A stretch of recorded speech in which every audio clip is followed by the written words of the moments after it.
Solo recordar algunos temas que planteó Carmen respecto a la educación como palanca al cambio. Liderar es saber a dónde voy y a dónde llegar. El tema que nadie hoy día quiere dirigir. Las tentaciones de Mediván, central de bomberos, terapia familiar, asistente social, psicólogo, madre, enfermero, hay que hacer de todo, digamos, ¿no? Dificultades que yo creo que todos tenemos en los colegios, falta tiempo, problemas de relación, problemas legales, judicialización, conflictos en la misión, la cultura de la queja, el muro de los lamentos, pensaba yo, ¿no? Las asambleas dolientes de repente que son las reuniones de padres. No sé si ustedes recuerdan esta serie de mono animado, Leoncio y Tristoncio. ¿Se acuerdan? La hiena y el otro, ¿no? ¿Qué hace una buena escuela? Liderar las naves. Yo pensaba un dicho chileno que dice hay que arar con los bueyes, que yo creo que es un dicho castizo, ¿no? Con los bueyes que se tienen, y no poner la carreta delante de los bueyes, que de repente nos pasa, como directivos, ¿no? Y finalmente lo que comentaba Carmen, ¿no? El liderazgo transformacional, la importancia de este liderazgo de transformar a las personas y sobre todo transformarlas de adentro hacia afuera. Y César, su testimonio, ¿no? Del colegio Juan Pablo II, esta visión interesante, ¿no? Cómo te pasaste de Coyhaique a Iquique en año 2011, previo a una Pascua, 22, 23 de diciembre. Nos habla del compromiso, de saber en qué estoy y hacia dónde voy, los directivos, en qué estoy, mi misión, mi visión, hacia dónde quiero llegar, el convencimiento interno de saber que puedo hacer las cosas, ese pasar de 170 niños del 2011 a más de 900 este año. Bueno, y todos estos temas y feedback que nos fuiste dando, ¿no? De cómo estar con los niños, esperar en la puerta, tomar desayuno con ellos, almorzar con ellos, estar en los recreos, empoderar a los profesores. Bueno, es un temazo, digamos, ¿no? Todo con cariño, con exigencia, y creerse el cuento. Ya notaba por último, ¿no? Temas importantes que nos podemos llevar para la casa, ¿no? Lo que son y para el colegio, disponibilidad, confianza, tener confianza en las personas, confianza en los equipos, saber que los profesores también piensan, son personas que piensan, que pueden dar criterio, crear un buen clima. Y por último, saber poner bien los incentivos. ¿Dónde pongo los incentivos? En mi equipo directivo, en mis profesores, en la familia, y así poder no tener un liderazgo con sentido. Eso por un lado. Y por otro pensábamos no hacer uso de estos papeles porque somos poquitos. Somos 72 personas que estamos aquí. Por tanto, interesante que ustedes planteen sus preguntas. Les pediría así que den su nombre, de dónde vienen, cómo se llama su colegio, de dónde vienen, ¿no? Y planteen la pregunta. ¿Quién quiere comenzar? ¿Sí? Alejandro Weinstein, de la Corporación Educacional ACIMED, el Liceo Industrial Chileno Alemán. Y tengo una pregunta para cada uno. Voy a partir por Carmen. Hablaste de las distintas temperaturas entre los profesores y hablabas de los que están a favor, los tibios y los en contra. Tú dijiste que había que hacer el target en los tibios. Y a mí me llamó mucho la atención eso porque no estoy para nada de acuerdo, porque muchas veces los tibios van a ser siempre tibios y van a pasar la vida tibios. Y en cualquier momento también puede que los convenzas para algo y a la primera se van a dar vuelta la chaqueta de nuevo. Y al revés, muchas veces lo que uno necesita es aquellos que son contrarios, que son líderes negativos, es encontrarle algo que los motive y darlos vuelta.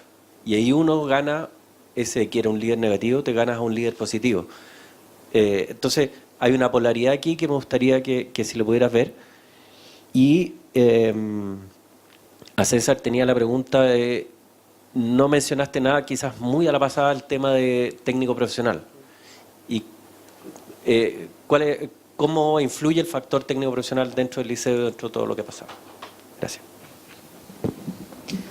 Bien, pues yo voy a disentir contigo. Creo que hemos gastado mucho tiempo en los líderes negativos y yo no creo mucho en las conversiones dramáticas. Normalmente, si uno recorre el análisis de organizaciones, el porcentaje de negativo alcohólicos, el porcentaje de gente totalmente irrecuperable, normalmente no alcanza una organización más de un 20%. Entonces se chupa muchas energías. Y creo que lo que hay que cambiar el foco. Tú al final lideras a todos, ¿no? A los fríos, a los calientes y a los tibios. El problema es que hay que liderar de formas diferentes y evitar que los negativos te absorban esa energía. Entonces yo creo que hay que liderarlos a todos y voy a matizar. Los tibios son los que marcan la diferencia. El impacto que tú tienes sobre una organización depende de si los tibios se inclinan hacia un lado o se inclinan a otro. Entonces creo que la eficacia de la buena toma de decisiones, porque al final yo creo que liderar es tomar decisiones constantemente. Desde que entras por la escuela no pasa un minuto sin que tomes decisiones. Entonces las buenas decisiones modifican el clima o la temperatura fundamentalmente si logras que los tibios incrementen su temperatura. Yo no creo en la motivación, es otro mito. Yo no sé si ustedes estaban muy motivados hoy para venir aquí o vinieron porque son amigos de Alfredo. Yo, sinceramente, que después de 30 horas de viaje, si esta mañana me llama Alfredo y me dice, mira que se suspende el seminario, ya relájate hasta pasado mañana y vete a dar una vuelta por Santiago, yo feliz. Es indiferente si yo venía motivada, ustedes venían motivados aquí o no. Lo importante es que hace ya un rato que se les ha olvidado, a ustedes y a mí.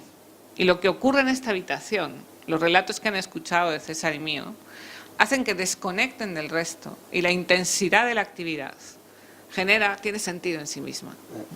Entonces, en teoría de liderazgo de organizaciones, hemos gastado mucho tiempo en el concepto de motivación extrínseca, de convencimiento, que nos lleva mucho a sermonear, a convencer, a explicar. Mira, no. O sea, las cosas claras y obedecer. Y la misma actividad, el mismo índice de actividad, de sentido de la organización, la buena toma de decisiones de los cálidos y los tibios, gradualmente neutraliza el efecto negativo de algunos irreductibles. Y yo sí que creo que hay gente que no debería estar en una escuela. En eso soy muy drástica. Es decir, hay personas que no deberían estar en una escuela. Como decía muy bien César, son gente negativa. No solamente los casos extremos de violencia, me refiero a gente que es amarga ante la vida, que es capaz de destruir el optimismo vital de un niño. Y esas personas no deberían estar. Entonces, yo no creo que tenga que gastar mis fuerzas en intentar que sean contralíderes, porque no creo que nunca lo lleguen a ser. Eso también supongo que es discutible. Y creo que además sí que condiciona mucho. Es importante conocer bien tu organización. Entonces, las personas que son calientes, entre comillas, es decir, que tienen una afinidad con la misión, que comparten la visión, el ideal, ¿no? Un poco, la verdad es que el relato tan inspirador de César, ¿no? Estas personas que están contigo necesitan mucha libertad, mucha autonomía y muy poco control. Las personas que están en el otro extremo necesitan cero libertad, cero autonomía y mucho control. Y los del medio, pues hay que ir discerniendo. Por eso digo que hay que mandar diferencialmente, no pan para todos. Una visión muy clara, con unas decisiones muy abiertas, muy transparentes y muy alineadas con el objetivo final, que es, y en eso estoy de acuerdo, mejorar el aprendizaje de nuestros alumnos, todos los aprendizajes. Y en ese sentido, bueno, pues al final hay una parte importante, lo he dicho en la conferencia, de autoridad. Sí, hay momentos donde hay que tomar decisiones que no son negociables. Entonces, esto creo que no siempre es fácil, ¿no? Es este mito también de la soledad del líder, que al final, los últimos que toman las últimas decisiones, tiene un coste vital que uno tiene que estar dispuesto a ser generoso y asumir. César. Bueno, sí, en realidad la parte TP, lo que pasa es que hay de repente tanto que contar que uno se le escapa algo fundamental del colegio, que este colegio es un colegio técnico profesional que hoy día tiene la especialidad de explotación minera, que es operador de camión minero de alto tonelaje. Nosotros cuando llegamos al principio del colegio tenía dos especialidades también, que era mecánica automotriz y enfermería.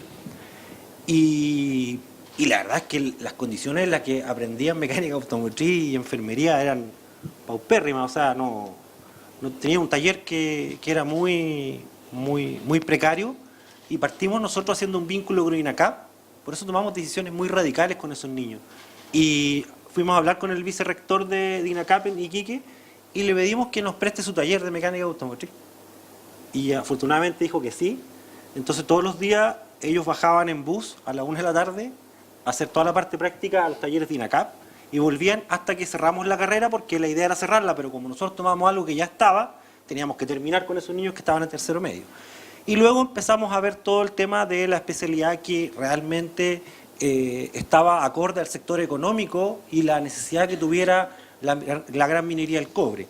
Y llegamos a la conclusión que explotación minera nos daba la posibilidad de formular planes y programas propios, lo que hicimos durante el 2012 y el 2014. Y el 2014 partimos con la especialidad de explotación minera. Ahí la compañía nos apoyó con tecnología de primer nivel, pero lo que más buscaban ellos era el tema de personas, ser buenas personas, no tanto el tema técnico, que era importante. Y ahí tenemos logros súper buenos en el tema, porque logramos que hoy día los jóvenes nuestros hagan, el 100% de los jóvenes de la especialidad hagan la práctica en la compañía, que para nosotros eso es tremendo. Por lo tanto tenemos un 100% de titulación. Y hoy día además tenemos un porcentaje importante ya operando camiones y contratados en Collahuasi, lo que les ha cambiado la vida, les digo, pero de una manera, a nosotros los papás nos van a agradecer de la oportunidad que se le da a su hijo y lo que está aprovechando su hijo, porque tienen 19 años y tienen un contrato de aprendizaje por un año después de hacer la práctica y ganan casi 1 millón de pesos. Entonces, les hemos transformado la vida. Y yo creo que el área TP para nosotros es fundamental, y el colegio también ha hecho que eso le haya dado un tremendo prestigio, y por eso que hoy día todos los niños quieren entrar al colegio también. O sea, hay una parte de expectativas que tiene la familia de que su hijo pueda trabajar en esta compañía minera o en otra compañía de minera del sector. Así que sin duda se me quedó en el tintero algo pero muy importante. ¿Han hecho, César, algún convenio, articulación con algún IP de la zona? ¿INACAP, por ejemplo? Tenemos con INACAP, pero lo que pasa es que hoy día estamos centrados en la mina. Lo que quiere es que los jóvenes no pasen por instituto de nivel superior, sino que vayan directos a la compañía. Y eso para nosotros es un tremendo logro, porque las compañías mineras es un negocio, no prueban. Y hoy día tenemos 25 niños que ya están operando equipos de alto tonelaje, contratados. Entonces, efectivamente con INACAP tenemos un convenio, pero que es a través de la misma mina, y que permite que los niños, como son turnos 7x7, los 7 días que están abajo pueden estudiar técnico de nivel superior en minería en INACAP Iquique. ¿Solo minería? ¿Tienen otras? También tienen otras posibilidades, sí. O sea, ellos pueden, el convenio está enfocado a estudiar lo que quieran ellos en INACAP en realidad, pero nosotros lo orientamos a que, porque también nos pasó el año pasado que había niños que estudiaron minería, pero que terminaron estudiando kinesiología. Entonces, para nosotros eso igual era como medio raro, porque nosotros queremos que el sector económico nuestro es la minería, por lo tanto necesitamos todas las carreras que vayan en ese sentido y en esa línea. Muy bien. ¿Qué otra pregunta? ¿Tenías esa? Hay una que está por aquí, dice Pamela Cabrera, de la red de colegios SEC. Para Carmen, según su experiencia, cuando una institución necesita una transformación profunda, ¿por dónde empezar? ¿Qué priorizar? Pamela, eras tú. Sí. Bien. A ver, eso es casi otra conferencia. Yo creo que un cambio radical, lo he dicho también en la conferencia, cuando se parte de una situación como la que describe César o mis propias escuelas, que son escuelas a punto de cerrar en una situación dramática, requieren un cambio muy sistémico. Es decir, no vale tocar solamente algunos aspectos. Necesitas una visión muy sistémica de la organización y como los políticos, los primeros 100 días son críticos. Es decir, el equipo, si vas a hacer un cambio con la gente que está, o sea, con los profesores que hay, con los alumnos que hay, con los niños que hay, la organización te permite un umbral de, bueno, pues un poco de revolución hasta 3 o 4 meses. Después, la zona de confort vuelve inmediatamente a su sistema y la gente se instala, decimos en español, en un alfiler. Entonces hay que hacer una toma de decisiones, yo creo que en 6 aspectos diferentes, de forma simultánea y con un ritmo rápido. No se puede empezar un poco y el año que viene otro poco y después otro poco. No, como decía muy bien César, los niños no pueden esperar y por lo tanto hay que crear una tensión inicial de urgencia, de emergencia educativa.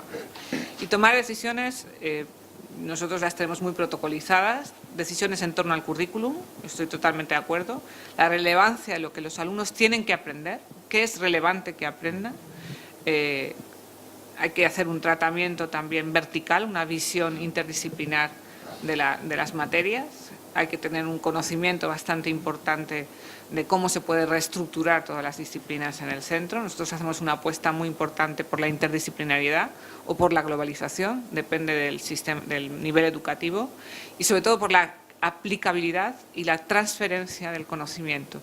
Los alumnos necesitan hoy entender para qué estudian lo que estudian. Y esa transpolaridad o transferencia del currículum nos ayuda a generar una metodología propia de proyectos interdisciplinares, verticales, de emprendimiento, usando design thinking, inteligencias múltiples, en fin, todo lo que hoy la innovación está moviendo. Hay muchas elecciones, pero tú tienes que diseñar la interacción social, que es uno de los factores fundantes para el conocimiento significativo. La segunda decisión, ya los tienes en equipo, es lo que llamamos todas las metodologías de producto. ¿Qué van a hacer? Van a hacer un mapa mental, van a hacer un PowerPoint, van a hacer un examen, no deja de ser un control, es una metodología de producto. Van a hacer una maqueta, cómo van a hacer visible toda la trayectoria de transformación cognitiva. ¿Es suficiente? No. Yo puedo tener a los alumnos en equipos haciendo un mural y sus cabezas están pensando en la película que vieron ayer. Luego la tercera decisión es qué metodologías voy a utilizar para mover sus mentes, para generar intensidad en la implicación, en el engagement que llamamos ahora, cognitivo en la tarea que están realizando. Y hoy toda la investigación sobre las estrategias de pensamiento, antes me refería a las funciones ejecutivas, hemos hecho un modelo que se llama el Pensaurus, trabajamos mucho con las rutinas, las destrezas de Harvard, de Visible Thinking. Bueno, hoy hay un montón de elementos que tienen que ver con las metodologías que son muy prácticos para los profesores noveles o para los profesores que no tienen una gran capacitación didáctica. Entonces es como una especie de cajón de herramientas. ¿Es suficiente? Tampoco es suficiente. Yo puedo tener a los alumnos en grupos haciendo un mapa mental estupendo y pensando con una estrategia de comparar y contrastar información sobre revistas de videojuegos, ¿no? Hay una cosa que se llama el valor del conocimiento, el valor del aprendizaje. Tenemos que seleccionar recursos metodológicos que hagan valioso el aprendizaje en términos de disciplina o en términos éticos. Por lo tanto, hay que hacer un cambio muy drástico en la metodología docente. Eso supone un tercer banco de decisiones que para mí es crítico, que es el cambio en la cultura de evaluación. Yo no conozco mucho, sinceramente, cómo evalúan vuestros profesores aquí, pero nosotros venimos mucho de la cultura del examen, ¿no? De hacer exámenes y test y controles y más exámenes, ¿no? Nosotros prohibimos los primeros meses que se hagan controles. Hay que aprender a evaluar el conocimiento de una forma completamente diferente. Yo acabo de publicar un libro para educación infantil sobre evaluación y metacognición, porque cambiar la cultura de la evaluación docente a una cultura de autoevaluación en el niño, que el niño tenga una conciencia crítica, metacognitiva, de cómo aprende es lo que genera en él una mejora constante, el deseo de aprender incesantemente, ¿no? El aprendizaje para toda la vida que tanto se busca ahora. Eso supone instaurar el portfolio. Para nosotros los portfolios de aprendizaje son claves, portfolios para los docentes como formas de acompañamiento, pero portfolios para los niños, desde que son pequeñitos hasta que están en formación profesional o están después en bachillerato. Hay un cuarto tipo de medidas, que eso supone medidas organizativas. Muchas ya las ha descrito César, un cambio en los horarios. Nosotros tenemos, quizá por aportar algo diferente, aparte de muchas de las cosas que has dicho, yo creo mucho en la verticalidad. O sea, los tutores tienen niños de distintas edades juntos, se rompen mucho los grupos naturales, se mezclan mucho, se hacen muchas agrupaciones flexibles, los mayores enseñan a los pequeños suben a enseñar a los mayores, hay mucha movilidad. Hay un cambio importante en la estructura del horario. ¿Quién dijo que las clases tenían que durar 55 minutos o una hora? No sé lo que duran aquí. Esto se lo inventó un americano hace ya mucho tiempo, sin ningún criterio. Entonces, los horarios tienen que estar en función de la actividad, no la actividad en función del horario. Y eso supone tener una visión muy flexible de la forma de organizar los tiempos en la escuela. Nosotros hemos organizado nuestros horarios, cambiamos los horarios en 3 bandas. Hay una banda inicial de la mañana, donde están las asignaturas instrumentales, las que van a nuestras pruebas parecidas. Una banda larga de trabajo en proyecto, donde los alumnos tienen total flexibilidad, no hay asignaturas, no necesariamente están con sus profesores, muchos trabajan solos. Y una banda exótica, que llamo yo, donde hemos introducido asignaturas propias. Tenemos una hora específica para plan lector, es muy importante que el niño lea. Leen un mínimo de 30 libros cada año, en cualquier nivel educativo. En este momento estamos en una media de 42, me parece, este curso hemos cerrado, y leen mucho. Tenemos un programa de aprender a pensar, que es lectivo, de entrenamiento, habilidades cognitivas, bueno, y muchas otras cosas, ¿no? La acción tutorial, los programas de valores, tenemos proyectos verticales de emprendimiento, es decir, necesitas reorganizar la escuela en torno al aprendizaje. Y no tenemos dinero, a pesar de lo que parezca. Quiere decir que mucho tiene que ver con creatividad y lo hacemos igual en las escuelas africanas que lo hacemos en las nuestras. Pero es muy importante que toda la organización esté en función del aprendizaje y no el aprendizaje en función de la organización. El quinto aspecto que hay que tocar es la personalización. A pesar de todo, cada niño es único y todo lo demás tiene que adaptarse a cada niño. Hay que hacer una inversión importante en los primeros años, que es donde se gesta la calidad de la enseñanza que llamáis, creo que preescolar vosotros, ¿no? De 3 años, de 3 a 7 años, esa fase educativa es crítica para superar el fracaso escolar. Yo cada vez estoy más convencida que si hiciéramos una adecuada inversión en la educación preescolar, muchas de las razones del fracaso escolar se terminarían. Pero además hay que hacer una inversión muy alta en las necesidades educativas de forma muy rápida y muy sistémica, porque eso luego revierte en la calidad del sistema. Y luego hay que hacer una adaptación personal de cada uno. Y luego todas las medidas que tienen que ver con el sexto pilar, que para nosotros son las que llamamos el liderazgo, estructuras de liderazgo intermedio, de organización, de toma de responsabilidades, un poco muchas de las cosas que también ha descrito César, estoy totalmente de acuerdo, y eso supone un plan de desarrollo profesional personalizado. Es decir, cada profesor tiene que tener un seguimiento y una exigencia en cómo va creciendo a nivel profesional. ¿Por dónde empezamos? Parece un diagnóstico. Las cosas no cambian por las actividades, cambian por la reflexión. Entonces, lo primero que tiene que hacer un equipo directivo es un parón. Yo creo que es muy importante que haya un gesto público, incluso estético. Me reía porque es que hacemos muchas cosas de las que has dicho. Salimos a saludar, no nos llegaba el dinero, hemos pintado medio colegio porque el otro medio... Quiero decir, hay que hacer un parón y decir esto es nuevo. Y a partir de ahora las cosas son diferentes. Entonces, ese parón lo tiene que hacer el motor que lidera el proyecto.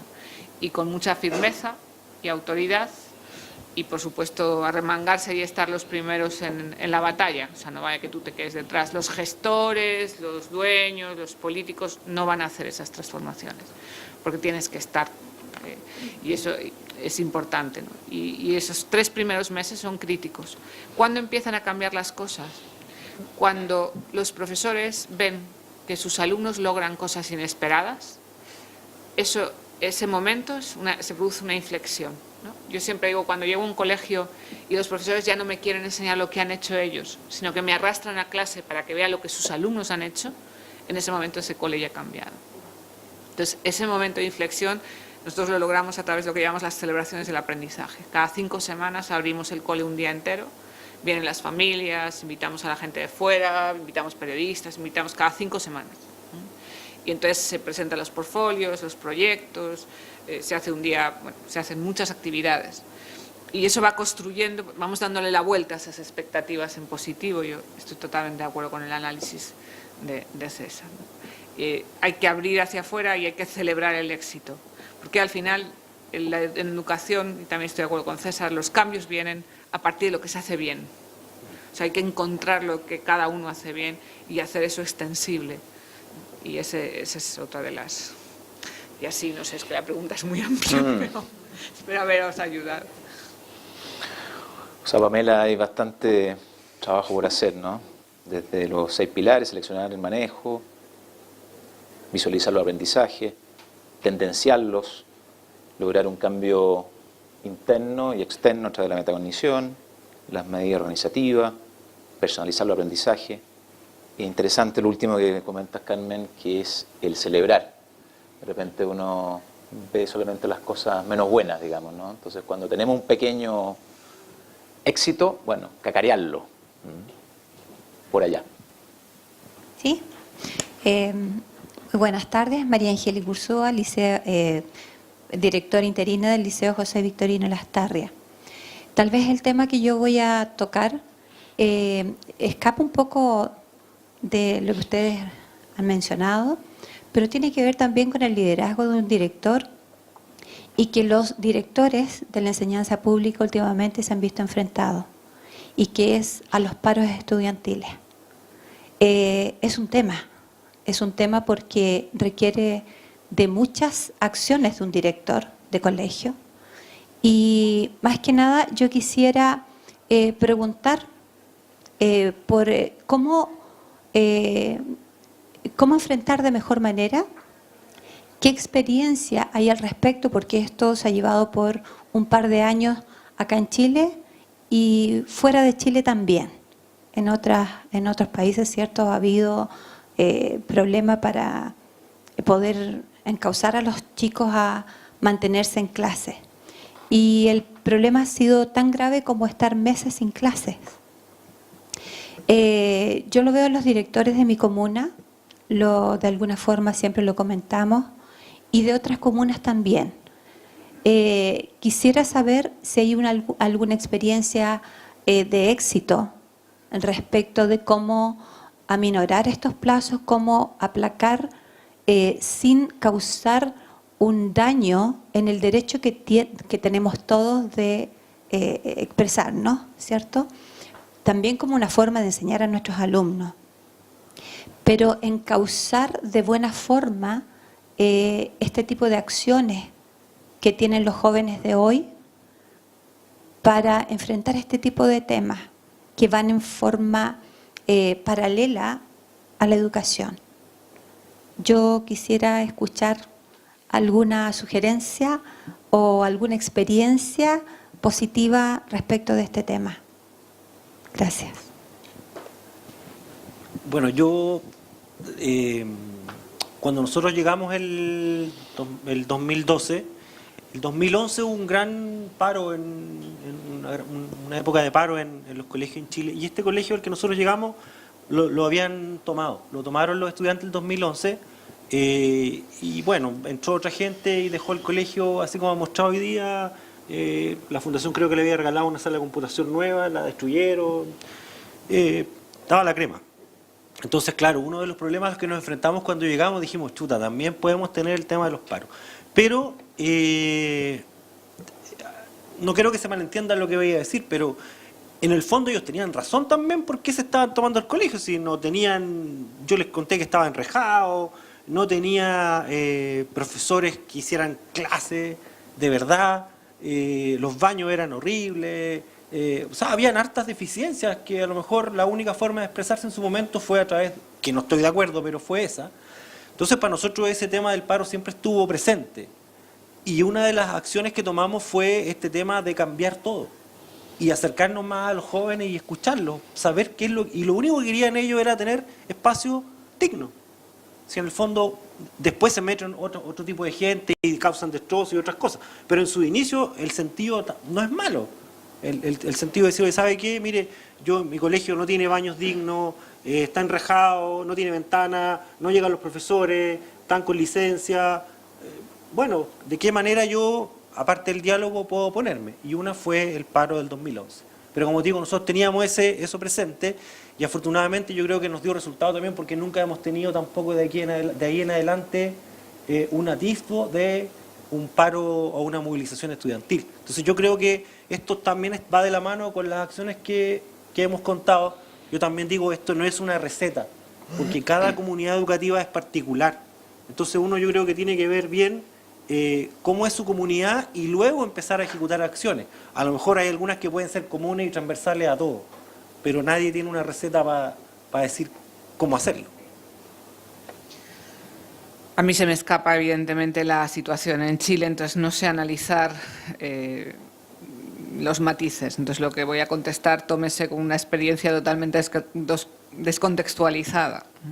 Yo he estado 17 años en la enseñanza pública, yo no vengo de la enseñanza concertada, aunque ahora trabajamos en muchos campos, pero estuve muchos años dirigiendo centros públicos y he tenido muchos paros y muchas huelgas. De hecho, en España es como habitual que los jueves haya huelga. Quiero decir, esto es bastante institucionalizado en todo el país y esto no es una broma.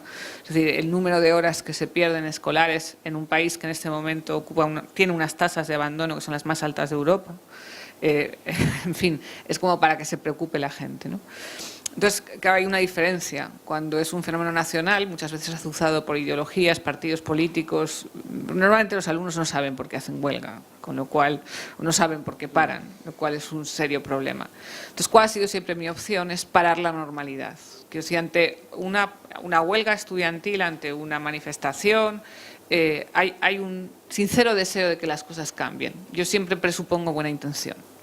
Con lo cual, hay que parar la normalidad y educar cultura democrática, porque los hábitos democráticos no son innatos. Lo innato en el ser humano es lo contrario. Entonces, los hábitos democráticos hay que entrenarlos y hay que educarlos, no se aprenden solos.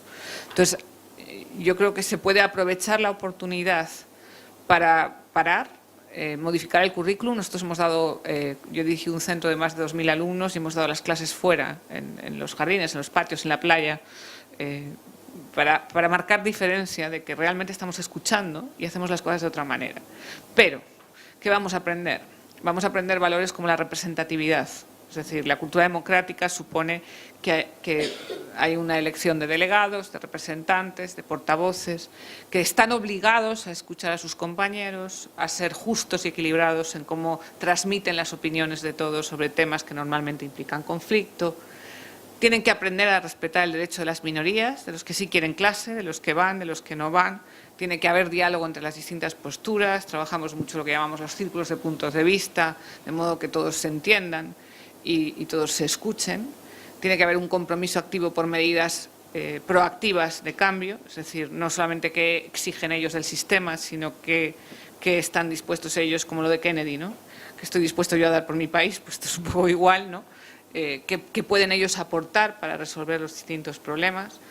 Y luego tienes que educar en el compromiso activo de construcción social, que es otro de los aspectos fundamentales de la cultura democrática. Entonces, cuando se produce un conflicto que puede llevar al absentismo, yo creo que es una buena oportunidad para educar cultura democrática. ¿Cuál es el margen que tienes cuando diriges una escuela de poder parar o poder tomar bueno, pues esto ya depende mucho de las circunstancias, por eso digo que, en fin, yo pienso cuando empecé mi carrera en plena transición política española a lo que hoy es la escuela española no tiene nada que ver de cómo eran los conflictos en aquel momento en las escuelas, cuando estrenábamos democracia o a cómo es hoy, que está muy asentada y que detrás pues hay muchos intereses que no son educativos, ¿no? Por eso digo que hay que matizar mucho, pero creo que al final los alumnos, como bien dices, manifiestan una necesidad y eso es una oportunidad. Y ahí entra un poco lo que decía en la anterior pregunta.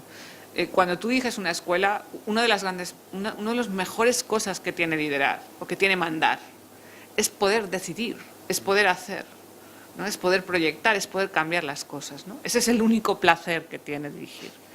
Y al final eso quiere decir que yo puedo perfectamente permitirme parar durante una semana, que lo hago en mis escuelas, durante una semana parar el currículum y hacer una cosa completamente distinta a la que estaba prevista y que todo el colegio circule alrededor de otros intereses o de otros proyectos o de otras necesidades, ¿no? O que, no sé, haya habido un incendio, haya habido un proyecto para repoblar un bosque y hayamos parado y nos hayamos ido 2 días fuera, o nos hayamos ido... Es decir, esa posibilidad de ser totalmente flexible es una oportunidad para contestar o para usar ese conflicto como oportunidad para educar. ¿Qué otra pregunta? Por allá. Luce Púlveda, directora del INSUCO Alberto Lesgana de Viña del Mar. A César. ¿César? Sí, está bien. Bien. Gracias.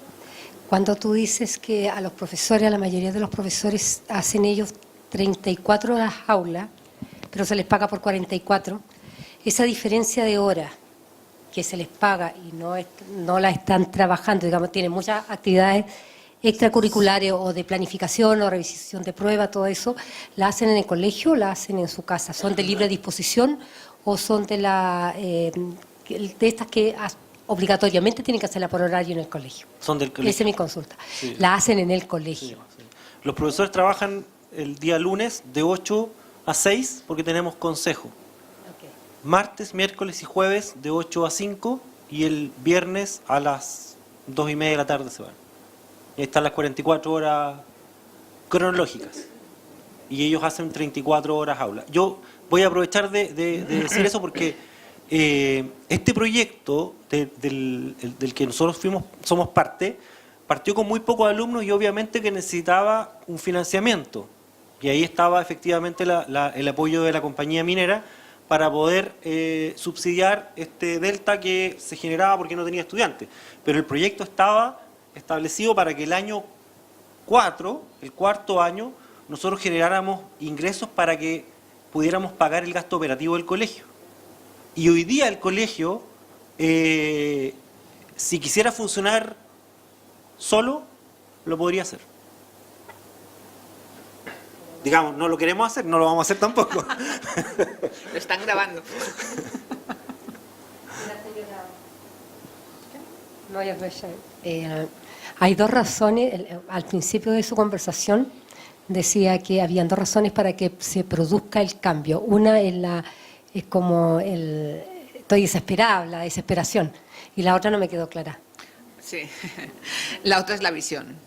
Es decir, uno, visión claro, si estás desesperado, o sea, ahora hablo un poco de los claustros de profesores, es decir, cuando tú entras en un centro, que la rutina, yo pienso que quizá la mayoría de los centros que estáis aquí no estén en un caso quizá como el que ha contado César o mis centros, ¿no? Y nosotros trabajamos con más de 3.000 centros en este momento en España, quiero decir que tenemos, y la mayoría no están desesperados, no están a punto de cerrar. La gran tentación en nuestras escuelas es la mediocridad, es conformarse con la mediocridad. Esto es una gran tentación en educación. Y los niños son muy agradecidos, porque al final, quiero decir, todo vale.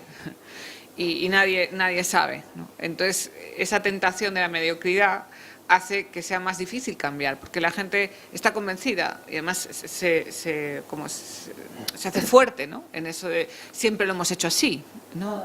Bueno, estos vienen, esto ya lo hacía yo, con los proyectos. Esto ya lo hacíamos, hace 20 años yo ya hacía esto, ahora han cambiado el nombre, es lo mismo de siempre, lo mismo, más o menos lo mismo. Uy, el cooperativo, esto lo mismo. Entonces, esto es una bola, Entonces, lo único que puede romper eso en una situación donde no hay un fracaso o hay un riesgo grande es la visión, es decir, es ver otras cosas mucho mejores, ¿no?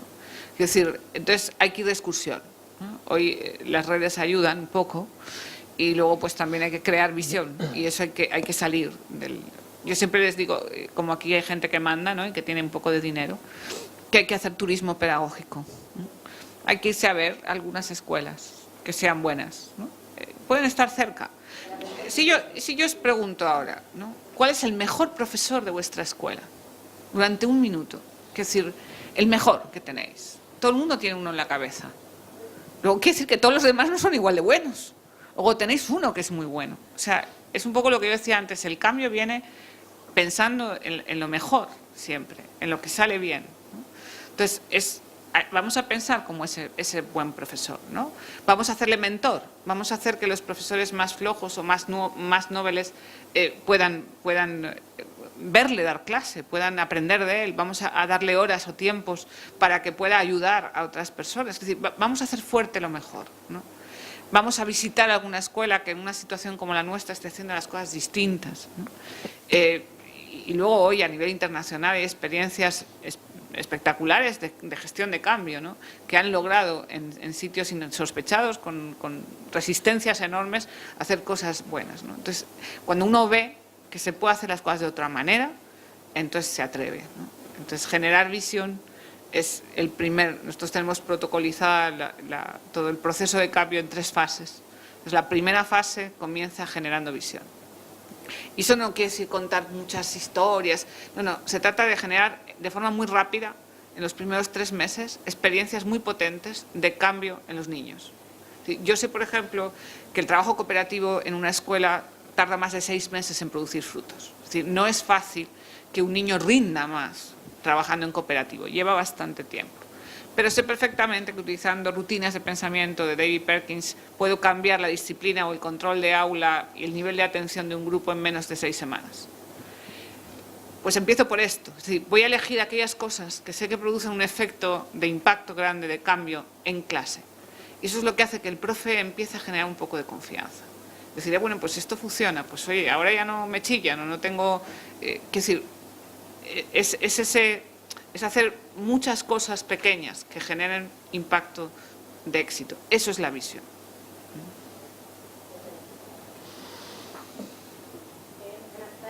Mi nombre es Camila Valenzuela. Bueno, y mi pregunta va desde otra área. Yo soy trabajadora social recién titulada y agradezco la oportunidad igual de estar acá y poder nutrirme del discurso de ustedes.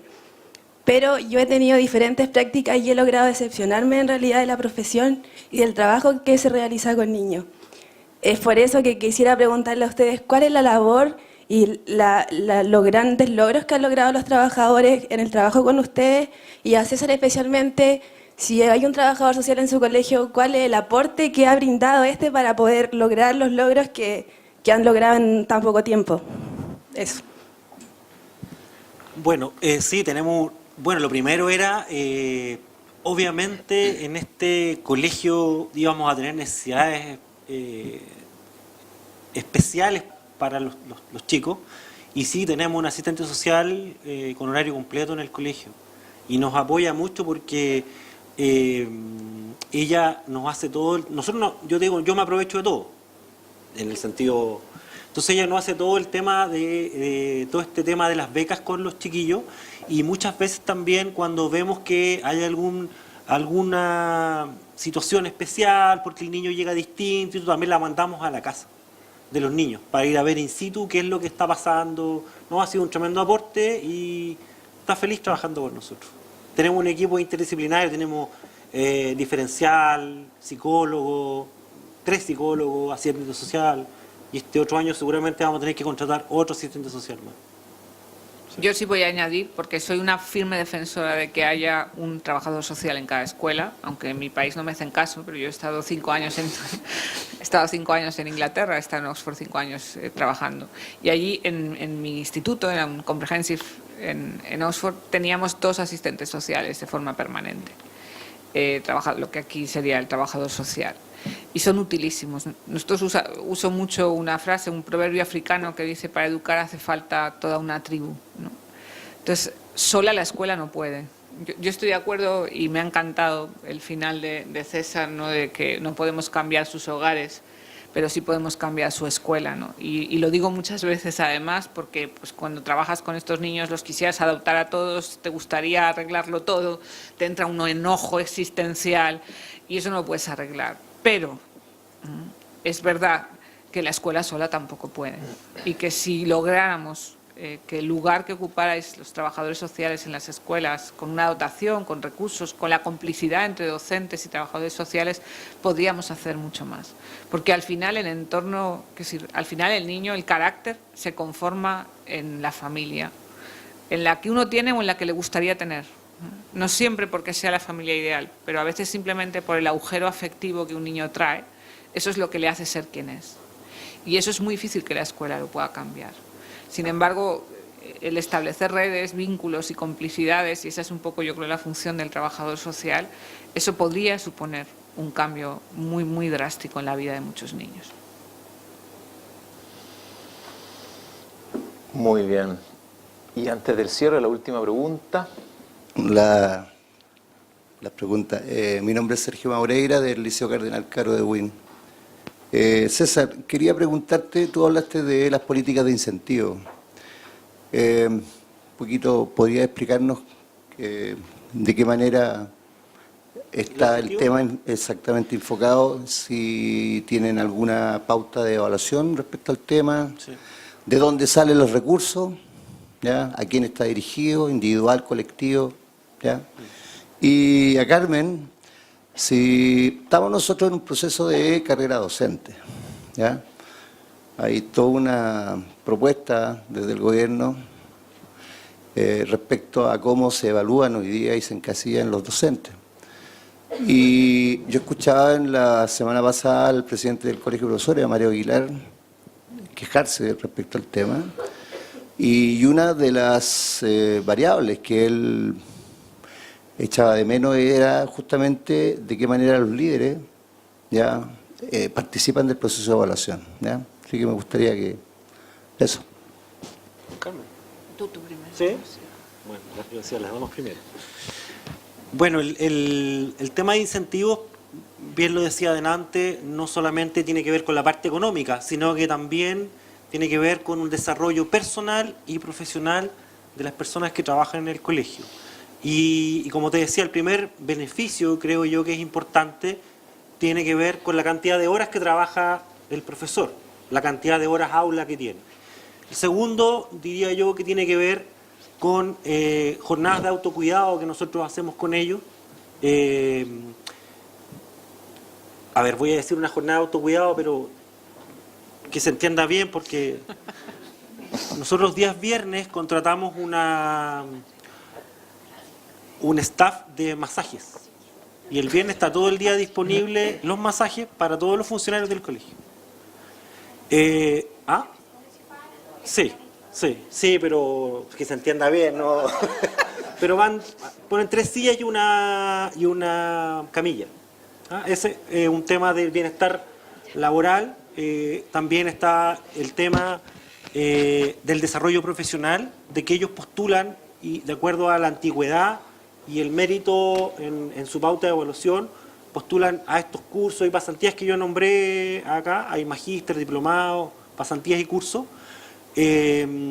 También postulamos también, vuelvo a decir, a todas las oportunidades que nos da el sistema. El SNET también lo tenemos 100%, y la DECO también un 20%, que es 10 o 20, tenemos el 20%. Y además hay un 13avo sueldo en el mes de diciembre que tiene que ver con el tema del desarrollo profesional colectivo e individual. 70% es colectivo, 30% es individual. ¿De dónde salen los recursos? Al principio salían de la compañía minera, hoy día salen de los recursos que recibe el colegio por subvención.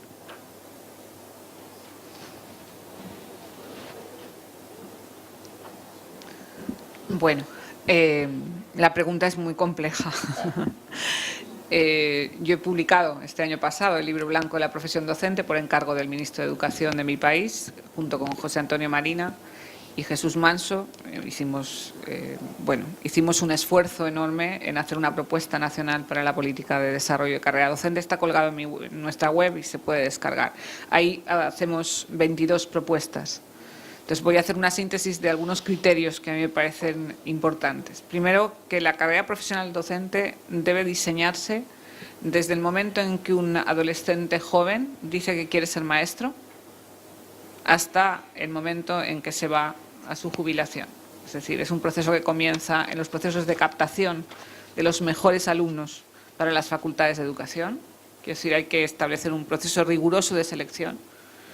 Yo no sé en Chile, en España magisterio tenía muy mala fama y entonces los que no servían para nada pues se iban a ser maestros. tenía la comodidad, la fama de ser una profesión cómoda con muchas vacaciones. Entonces, esto es una cultura que tiene que cambiar y los procesos de selección de magisterio no pueden ser solamente basados en competencias académicas. Los finlandeses lo han hecho muy bien. El informe McKinsey es muy claro en algunos de los criterios, sino que se hace un análisis de la calidad personal de aquel que es candidato a ser estudiante de educación. Podía hablar mucho, porque además he sido profesora 5 años en la Facultad de Educación con alumnos de magisterio, de qué haría yo en magisterio, y de hecho tenemos algunos programas de cambio en el diseño de los estudios de la carrera de magisterio. Yo lo haría muy parecido, no sé aquí, pero a nuestra FP. Yo haría la carrera docente mucho más con una filosofía de técnico profesional. Es decir, un porcentaje grande del tiempo que los alumnos de educación pasan en sus estudios universitarios, lo haría emplazados en una escuela. Esto sería mi ideal. En la Universidad de Cambridge hay ahora un programa muy interesante donde los alumnos de Cambridge pasan 80% del tiempo en la escuela y 20% en la universidad, analizando las experiencias que se han hecho dentro de las escuelas. Estamos haciendo con la Universidad de Nebrija un programa experimental y hacemos en nuestros centros todo el practicum del magisterio, de modo que los alumnos de educación pasan mucho tiempo en nuestras aulas, desayunan con nosotros, con los formadores, comen con los profesores, hacen una pauta de observación de un niño cada día, rompen lo que han visto con sus profesores de universidad, es decir, hay una vinculación del practicum muy activa. Proponemos en el libro blanco luego hacer lo que llamamos un MIR educativo, es decir, que una vez terminados los estudios de magisterio, antes de poder dar clase, tengan 2 años de prácticas mentorizadas, con unos contratos de trabajo remunerados, evidentemente no con el salario docente, pero sí con un salario de practicum de obligado cumplimiento, con una prueba final de superación de ese bienio de docencia directa, terminado el máster de especialización. Esto ha supuesto una revolución en España, hemos tenido muchísimos debates, reuniones, tertulias, bueno, críticas y demás. Pero se hace en medicina, lo cual nos ha ayudado un poco a generar esta mentalización de que hace falta, igual que un médico, nadie entendería que un médico después de estudiar los libros pasara directamente a cortar un cuerpo en un quirófano, no sé por qué nadie se pone los pelos de gallina de que un alumno de una facultad de educación, porque ha estudiado en los libros, se le deje solo con un grupo de niños y que si uno arregla el cuerpo, otro cambia la mente y al final, ¿qué es más importante?, ¿no? Uno se pregunta. Entonces, eso es algo que para mí es fundamental. Después, una vez ya... bueno, y esto debería ser obligatorio, no importa que trabaje el docente en enseñanza pública, privada, con concierto, de cualquier clase. Es decir, debería ser para capacitar al docente y después ya seleccionar el tipo de escuela donde va a trabajar. Y luego, por supuesto, hay que diseñar un modelo de desarrollo profesional. En el libro blanco damos muchos criterios de carrera profesional y básicamente me gustaría rescatar la posibilidad de que haya 3 vías de carrera profesional. O sea, hay docentes que son... en España hay otro problema y es que en la enseñanza pública el director se elige por el claustro en una votación. Entonces el claustro vota al director cada 4 años. Y si a los pasados los 4 años no te votan, pues te vuelves otra vez al claustro. Esto quiere decir que la mayoría de los claustros no votan a los mejores directores, sino que, bueno, hay un mercado, bueno, esto es un follón que podéis imaginar. Entonces, hay mucho lío, ¿no? Entonces, como hay casi un 70% de escuelas, en Andalucía, por ejemplo, salía esta semana pasada prácticamente 1.200 escuelas sin director a fecha de hoy, porque nadie quiere dirigir. Quiere decir que el inspector, la inspección educativa, elige en el claustro a aquellas personas. ¿Qué pasa? Que se suelen elegir a los mejores docentes para ser directores. Y así como todo director debe ser un buen docente, no todo buen docente es bueno para dirigir. Entonces, hay otro problema bastante importante. Esto lo afrontó, no sé cuánto tiempo, es que de esto puedo hablar mucho entonces, pero Tony Blair en Inglaterra afrontó este problema en su momento, porque ¿qué pasaba? Que los buenos docentes, para ascender en la escala y cobrar más, iban dejando el aula. A medida que iban entrando en puestos de gestión, dejaban de dar clase, con lo cual los que se quedaban dando clase todo el tiempo eran los menos buenos. Entonces se estableció un modelo, que es el que hemos asumido en el libro blanco, y es tres maneras de diseñar la carrera docente. Aquellos docentes que son buenos docentes y que quieren seguir siendo docentes de aula, con un sistema de puntos por antigüedad, que les va dando un rol de mentorización de sus colegas, ¿vale? Pero que se reconoce la excelencia de aula. Primera vía. Segunda vía, aquellos que quieren entrar en puestos de responsabilidad, de liderazgo intermedio, jefaturas de departamento, de ciclo, distintos roles dentro de la escuela que no son el docente de a pie y que después evidentemente llegan a jefatura de estudios, direcciones, inspecciones, etcétera, etcétera, que sería la carrera docente tradicional. Y una tercera que a mí también me parece muy importante y es establecer un modelo de carrera docente vinculado a la investigación, ¿vale? Yo creo que los profesores estudian poco. Y que hoy la investigación en psicología, en pedagogía, en neurociencia, nos aporta muchísimo en cómo ser muy eficaces dentro de un aula y hay que estudiar. Y entonces, igual que no se entiende que un médico esté curando con la medicina que aprendió en la universidad hace 20 años, porque en 20 años la medicina ha sufrido una revolución, todo el mundo da por bueno que un maestro pueda dar clase con la didáctica o la pedagogía que aprendió hace 20 años. Esto es absolutamente absurdo. Entonces, hay que estimular una carrera docente vinculada a la... Esto supone flexibilizar mucho también la colaboración entre las instituciones superiores y las escuelas. Entonces, esas serían las tres vías. Y luego, por último, hay que aprender a irse. El líder tiene que aprender a irse. Y el docente también. Y en las escuelas también. Y que si... Antes hablaba de mis marujas, que digo yo, mis abuelas, mis profes mayores, que evidentemente son estupendas, pero no pueden acacharse con los niños de 3 años 10 veces diarias, porque físicamente no aguantan el mismo ritmo. Entonces hay que aprender. Igual que cuando uno lidera o dirige, lo peor que hay en un claustro es tener o sea, ex directores, ex jefe de estudios. Los ex son una piedra siempre en el zapato, porque muy pocos directores saben irse y volver después. Entonces hay que diseñar, y tampoco uno puede perder como sistema educativo, no te puedes permitir el lujo de perder la experiencia, por ejemplo, pues un poco los que estáis aquí, ¿no? De todos los directores. Es decir, toda esa experiencia acumulada hay que optimizarla para ayudar a otros, para mentorizar, para contribuir, para participar, para formar a gente más novel. Entonces, ¿cómo diseñamos la salida de la carrera docente? Y luego, pues a partir de ahí...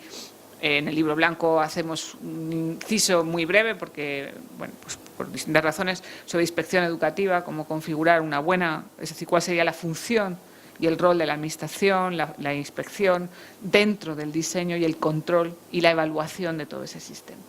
En el tema de la evaluación del desempeño docente, ad intra en una escuela tiene que articularse un modelo en cascada, es decir, el director, el equipo directivo evalúa el desempeño del liderazgo intermedio, si la escuela es grande, los líderes intermedios a su vez acompañan y evalúan a los noveles, hay un sistema de peer coaching o de peer constante y luego equipos externos deben mentorizar y evaluar el desempeño, por supuesto, de los equipos directivos. Ese sería así el esqueleto, más o menos. Muy bien. Bueno, se decía al comienzo el poder llevarnos algo de todo lo que hemos escuchado hoy día, que no ha sido poco, llevarnos algo para la escuela. Entonces yo quería pedir y aprovechar para cerrar, de que cada una pudiera dar un consejo que ustedes crean de director a director, de directora a director, que les pueda servir, o en el cual ustedes estén como empeñados, porque con toda la experiencia que tienen en estos años de ejercicio profesional, puedan como compartir, digamos, y en un consejo, que pueden ser muchos, pero podríamos estar aquí toda la tarde, digamos, ¿no?, que les pudiera servir a nuestros directores y directoras aquí presentes que hoy día nos acompañan a este seminario. ¿Parto yo? Sí. Bueno, ¿aló? Se lanzó el micrófono. ¿Aló, aló? ¿Se escucha? ¿Ahí sí? Ah, bueno, ya. Yo creo que 2 consejos daría. Uno, que es uno que coloqué en la imagen, que decía que no me voy a centrar en lo que pasa en la casa, porque yo muchas veces no puedo cambiar lo del hogar, pero sí puedo cambiar la escuela. Yo creo que ese debe ser el foco, el primero. Y lo segundo es enfocarse en las fortalezas de cada persona. No en la parte que yo saqué de mi vocabulario la palabra negativa o o malo, sino que le llamo oportunidad de mejora. Entonces, yo me concentraría en las fortalezas, en lo positivo de cada persona, y enfóquense en eso, porque yo creo que va a cambiar o va a inclinar la balanza hacia lo bueno en vez de la oportunidad de mejora. Bueno, pues yo me voy a permitir un instante de emoción, porque yo acabo de vivir unas experiencias más duras de mi vida y ha sido cerrar una escuela, ¿vale? Esto todavía no lo he afrontado, nos han retirado la ayuda económica y hemos tenido que cerrar una escuela pequeñita, rural, en una zona muy despoblada, con un alto índice de paro, 17 profesores, muy pequeña, insignificante. Pero ha sido un proceso muy duro, ¿no? Y muy desagradable, con los sindicatos, con el gobierno, con el pueblo encendido, campaña en contra de las redes, insultos. Entonces yo creo que cuando el líder tiene siempre la tentación de endurecerse. Y yo creo que mi consejo sería mantente vulnerable. El día que dejes de emocionarte, que dejes de llorar por una injusticia, que dejes de sufrir por una escuela, por un niño, por tu claustro, el día que te dé igual, ese día que te hayas hecho duro, dimite. Ya no hay vuelta atrás. Mantén la vulnerabilidad. Es difícil, pero es lo que te hace humano, lo que te hace cercano.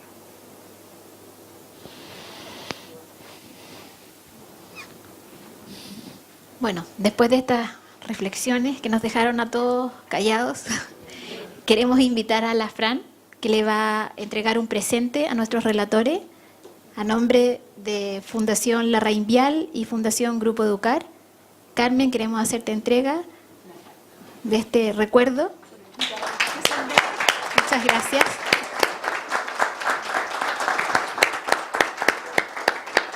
César, muchas gracias por tu exposición y por tu testimonio. Y a todos ustedes queremos darles las gracias por habernos acompañado durante esta mañana. Recordarles que las presentaciones van a estar disponibles en nuestro sitio web www.grupoeducar.cl y recordarles que nos juntaremos en otra oportunidad. Muchas gracias a todos ustedes.